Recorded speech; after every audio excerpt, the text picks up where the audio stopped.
Good morning Himachal तो हाजिर हुए हैं सुबह की प्रमुख खबरों के साथ। तो इससे पहले खबरों को जानने निवेदन रहेगा, कृपया चैनल को जरूर सब्सक्राइब करें। तो पेश है आज सुबह की प्रमुख खबरें। हिमाचल प्रदेश के किसी भी क्षेत्र से जीवाश्म निकालने पर हाईकोर्ट ने लगाई रोक।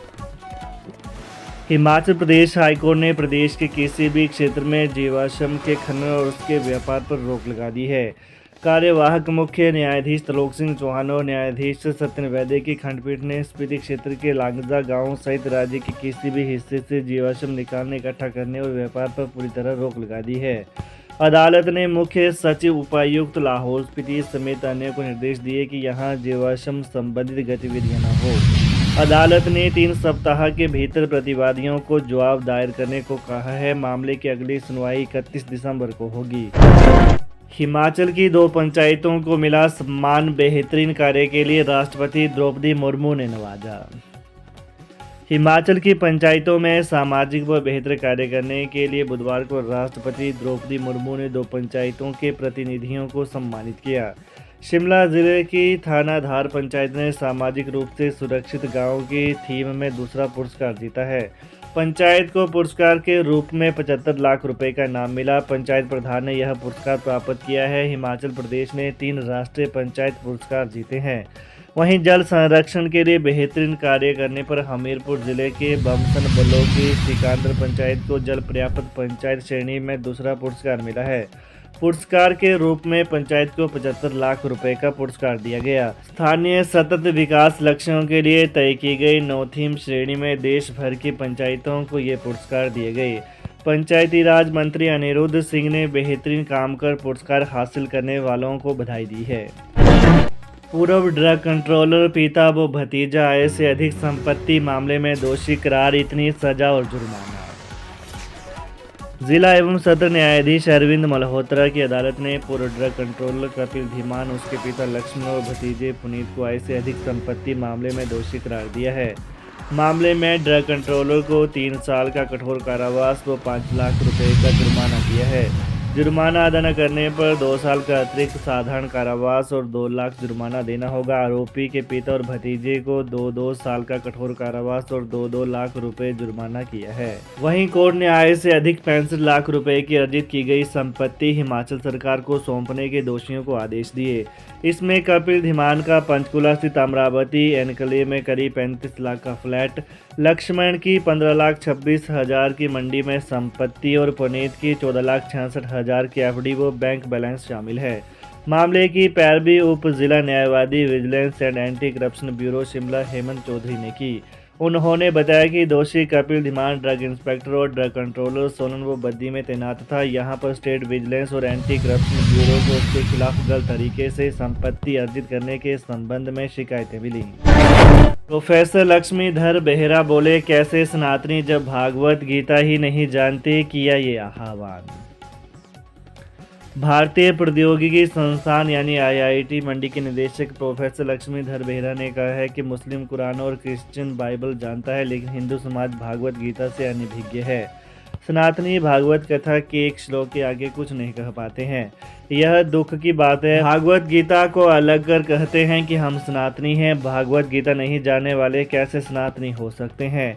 वह बुधवार को SVM मंडी में गीता जयंती समारोह में संबोधित कर रहे थे। प्रोफेसर बेहरा ने कहा कि हिंदू समाज भागवत गीता को ही पहचान नहीं पा रहा है कि आखिर यह है क्या, जबकि यही हिंदू समाज की पहचान है। HRTC बसों में यात्री के साथ 30 किलो तक घरेलू सामान ले जाने पर नहीं कोई किराया। HRTC बसों में यात्री के साथ 30 किलो तक घरेलू सामान ले जाने पर किसी प्रकार का किराया नहीं लगता है। निगम प्रबंधन ने सोशल मीडिया पर फैलाई जा रही भ्रांतियों को लेकर स्थिति स्पष्ट की है।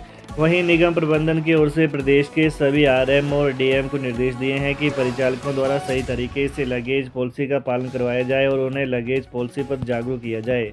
प्रबंधन ने साफ किया कि लगेज पॉलिसी के कॉलम नंबर 24 में स्पष्ट किया है, यात्री के साथ 30 किलो के सामान के 2 बैग का कोई किराया नहीं लगेगा।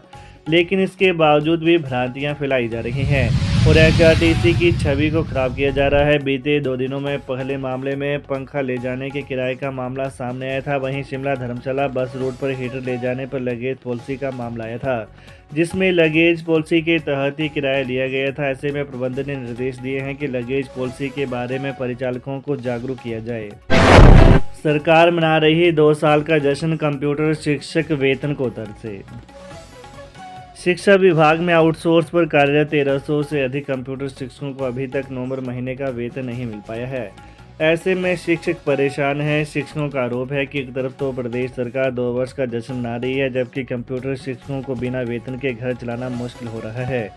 शिक्षकों का कहना है कि प्रदेश में कंप्यूटर शिक्षा का शुभारंभ वर्ष 1998 और 2001 में हुआ था। लगभग 25 वर्ष बीत जाने के बाद भी आज तक राज्य भर के शिक्षकों को कभी भी समय पर वेतन नहीं मिल पाया है।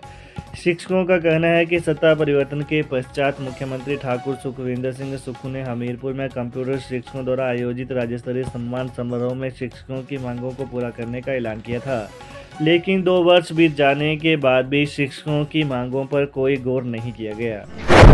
डिप्टी सीएम मुकेश अग्निहोत्री ने दिखाए तीखे तेवर, भाजपा को ललकारा, अफसरशाही को फटकारा। बिलासपुर में प्रदेश सरकार के 2 साल के कार्यक्रम में उप मुख्यमंत्री मुकेश अग्निहोत्री ने भाजपा पर तीखे प्रहार किए। उन्होंने अफसरशाही को भी खूब फटकार लगाई। उन्होंने स्पष्ट किया कि प्रदेश की कांग्रेस सरकार किसी भी सूरत में नहीं गिरेगी। साथ ही अधिकारी कर्मचारी भी बंद कमरे में इस तरह की चर्चाएं करने पर पूरी तरह से विराम लगाए।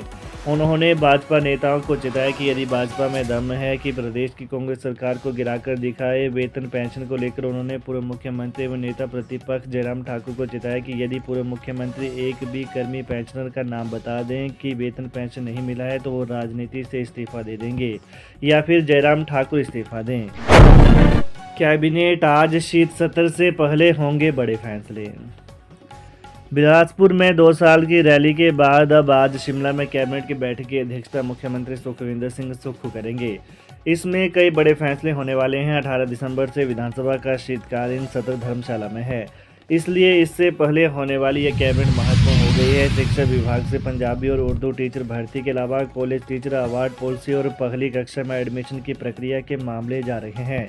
वर्तमान में शिक्षा विभाग में सिर्फ स्कूल के टीचर्स के लिए शिक्षक अवार्ड हैं, लेकिन सरकार पहली बार कॉलेज टीचर के लिए भी इस तरह की पॉलिसी लाने जा रही है। पंजाबी और उर्दू टीचर भर्ती को लेकर भी पिछली बैठक में ही मामला कैबिनेट में रखने की सहमति बनी थी। ये कुल कितने पद होंगे यह भी मंत्रिमंडल तय करेगा। प्रति घंटा आधार पर टेम्परेरी टीचर स्कूलों और कॉलेजों में रखने के लिए पॉलिसी पर शिक्षा विभाग काम कर रहा है, लेकिन अभी यह तय नहीं है कि इस कैबिनेट में ही ये जाएगी। पहली कक्षा में एडमिशन को लेकर हाई कोर्ट ने भी एक ऑर्डर दिया हुआ है। कर्मचारियों का एनपीएस का पैसा वापस दे केंद्र सरकार। हिमाचल प्रदेश स्कूल लेक्चरर संघ के प्रदेश संगठन एवं प्रेस सचिव राजन शर्मा ने भारत सरकार से आग्रह किया है कि हिमाचल प्रदेश के सरकारी कर्मचारियों का एनपीएस का पैसा केंद्र सरकार प्रदेश सरकार को वापस करें। राजन शर्मा ने बताया कि एनपीएस का अपना ही पैसा निकालने के लिए कर्मचारियों को बहुत संघर्ष करना पड़ता है, क्योंकि इसकी पैसा निकालने की प्रणाली बहुत जटिल है। उन्होंने बताया कि हिमाचल प्रदेश सरकार ने ओल्ड पेंशन सुविधा देकर कर्मचारियों की समस्याओं का समाधान किया है। हिमाचल प्रदेश स्कूल लेक्चरर संघ ने भारत सरकार को प्रदेश के कर्मचारियों का एनपीएस का पैसा प्रदेश सरकार को वापस करने के लिए एक प्रस्ताव डालकर भेजा है।